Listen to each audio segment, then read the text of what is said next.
Ini saya bertindak sebagai host pada acara seminar online yang bertemakan pembangkit tenaga listrik yang nanti akan dibawakan oleh pemateri kita Pak Marhaison dari SMK Negeri 1 Koba yang akan dipandu oleh moderator kita Ibu Marlina dari SMK Yaperbel Tanjung Pandan. Untuk membuka acara pada siang hari ini, marilah kita melafazkan basmalah bersama-sama. Bismillahirrahmanirrahim. Bismillahirrahmanirrahim. Terima kasih. Untuk mempersingkat waktu dan tempat saya persilahkan kepada moderator Ibu Marlina. Dipersilahkan. Baik, Assalamualaikum warahmatullahi wabarakatuh. Waalaikumsalam warahmatullahi wabarakatuh. Untuk siang hari ini, tepatnya di Webex roomnya yang dibuat oleh presenter kita Pak Marhaison dari SMK Negeri 1 Koba. Di sini beliau akan memaparkan materinya yang bertemakan pembangkit tenaga listrik. Untuk para audiens yang sudah ada di sini, diharap untuk mendengarkan presentasi dari Bapak Marhaison. Kepada Bapak Marhaison, kami persilahkan. Yang telah memberikan kesempatan kepada saya, izinkan Bapak Ibu untuk mempresentasikan materi tentang pembangkit tenaga listrik. Perkenalkan, sebelumnya saya Marhaison dari guru SMK Negeri 1 Koba mengajar teknik ketenaga listrikan. Dalam kesempatan ini mungkin saya mengangkat materi tentang disiplin ilmu yang saya ampu gitu. Baik, saya coba share konten ya Bapak Ibu. Ya.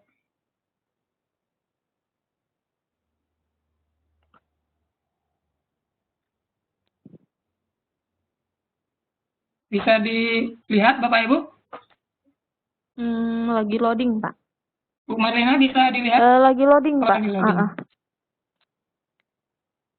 Ya, bismillahirrahmanirrahim.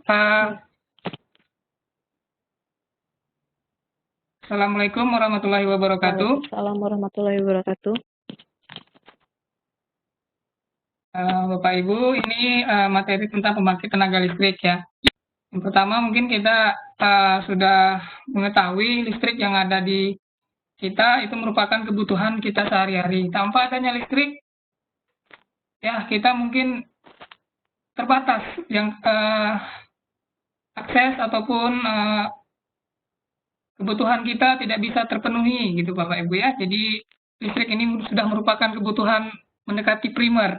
Jadi kalau nggak ada listrik kita nggak bisa hidup kata orang gitu ya. Jadi lampu nggak hidup, komputer nggak hidup, HP nggak bisa hidup gitu. Jadi alangkah pentingnya listrik ini di kehidupan kita sehari-hari. Baik Bapak Ibu, listrik itu ada sistem ya, sebuah sistem yang mana dapat dilihat di sini dimulai dari pembangkit ya, pembangkit ini yang akan kita bahas macam-macam pembangkit apa-apa saja yang ada di sekeliling kita ataupun yang ada dibuat oleh perusahaan listrik negara PLN. Jadi listrik itu dihasilkan oleh pembangkit ya, itu akan sampai ke tiang, dari tiang-tiang itu sampai ke rumah. Dan rumah sampai ke industri dan lain sebagainya. Sosial, ada publik, ada rumah. Maka disinilah terjadinya konsumen, di sini adalah pendistribusiannya, dan di sini adalah pembangkit. Itu Bapak Ibu ya. Selanjutnya, fungsi pembangkit itu adalah membangkitkan energi listrik dengan cara mengubah energi primer menjadi energi listrik. Komponen utamanya itu adalah generator dan turbin. Ya. Klasifikasi pembangkit berdasarkan proses konversi energi itu ada dua. Yang pertama adalah termis. Termis itu melalui pemanasan suhu tinggi. Contohnya adalah PLTU, PLTG, PLTD, PLTP, PLTGU, dan PLTN. Selanjutnya ada non-termis. tanpa melalui pemanasan suhu tinggi, yaitu PLTA, PLTM, dan PLTB. Klasifikasi pembangkit berdasarkan jenis energi primer itu ada dua juga, fosil dan non-fosil. Fosil ini menggunakan bahan bakar fosil seperti minyak bumi, gas, atau batu bara. Contohnya PLTU, PLTG, PLTGU, dan PLTD. Selanjutnya non-fosil. Non-fosil ini dikatakan juga energi terbarukan atau renewable energy. Nah, yaitu menggunakan energi primer yang tidak habis dipakai. Contohnya PLTA, PLTM, PLTB, dan PLTS. Nah, ini adalah gambar sebuah bendungan ya. Bendungan ini termasuk pembangkit listrik tenaga air. Ini mungkin sudah kita ketahui dari dulu. Nah, cuman inilah secara visual yang kita gambarkan. Ya, ini mungkin cara kerjanya. Cara kerjanya saya tidak akan menjelaskan secara detail. Mungkin di gambar ini saja kita bisa melihat bagaimana PLTA itu bisa menghasilkan ya bendungan listrik yang didam, kemudian debit airnya bisa dimanfaatkan untuk membangkitkan energi listrik.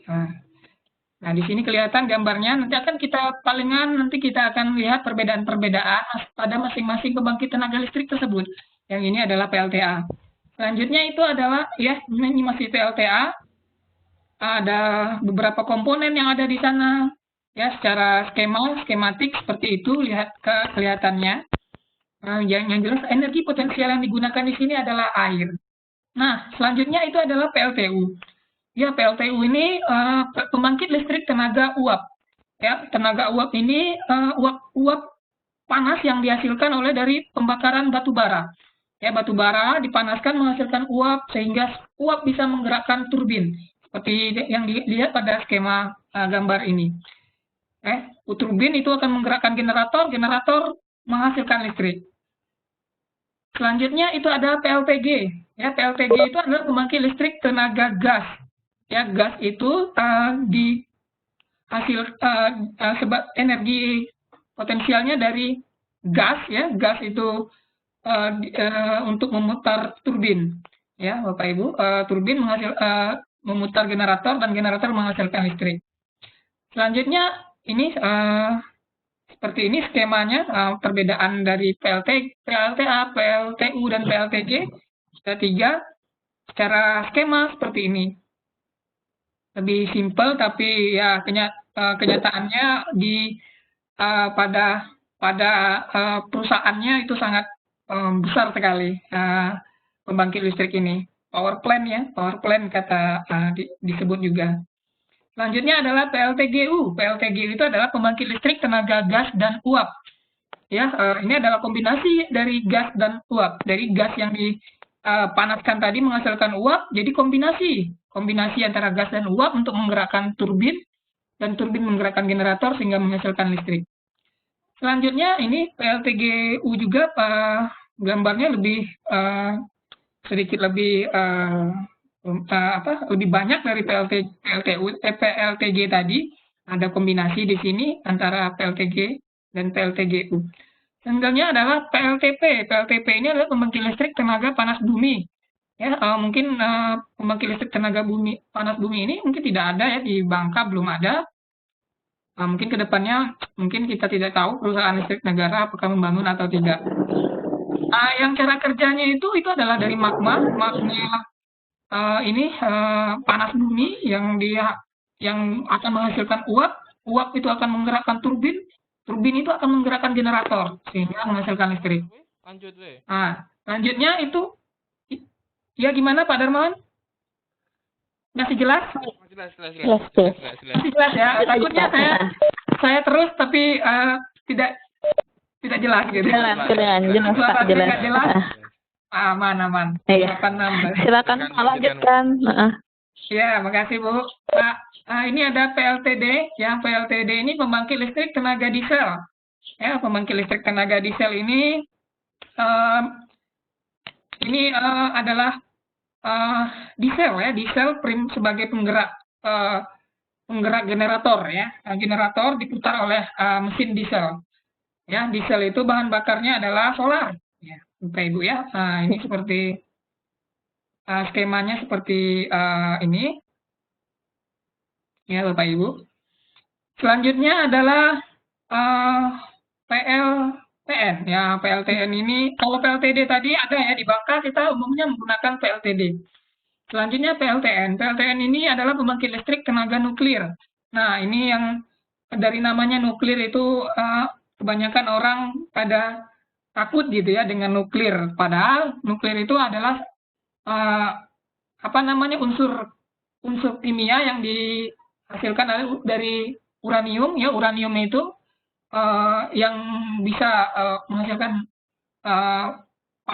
panas supaya energi listrik itu sebelum energi listrik itu dihasilkan, energi potensial apa yang bisa menghasilkan listrik tadi melalui generator. Jadi itulah beberapa macam pembangkit listrik yang ada, yang mungkin ada di provinsi kita dan mungkin juga tidak ada di provinsi kita.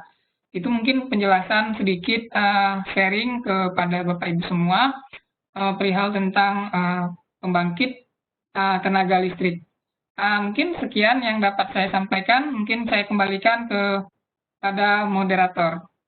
Oh ya, terima kasih kepada Pak Marhaison atas materi yang telah disampaikan.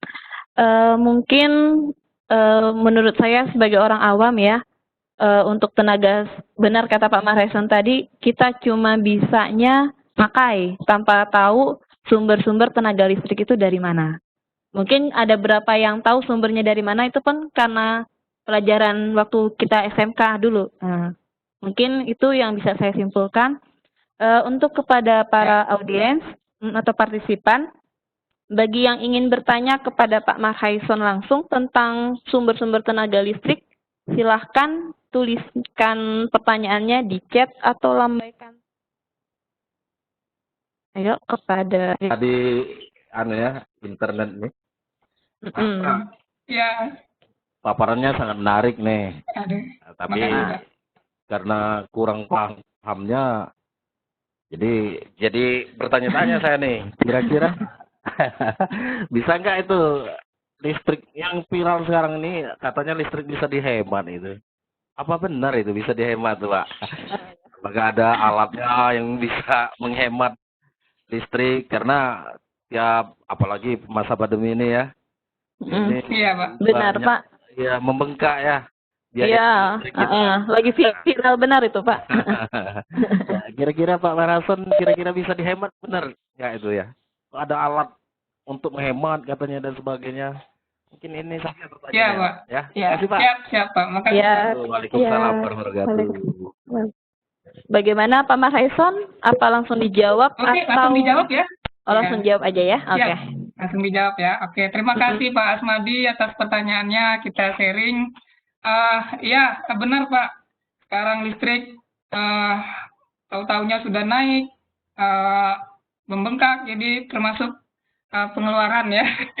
Jadi baik listrik rumah tangga ataupun listrik industri memang mesti dilakukan penghematan ya. Penghematan listrik itu bisa dilakukan bisa dilaksanakan dengan mengatur konsumsi energi listrik kita.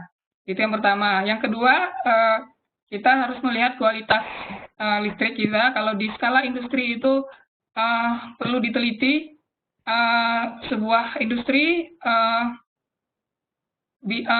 boros memakai listriknya itu ada apa. Kalau sedangkan di rumah tangga ada alat yang namanya dengan kapasitor bank, Bapak. Jadi kapasitor bank itu sudah ada di pasaran.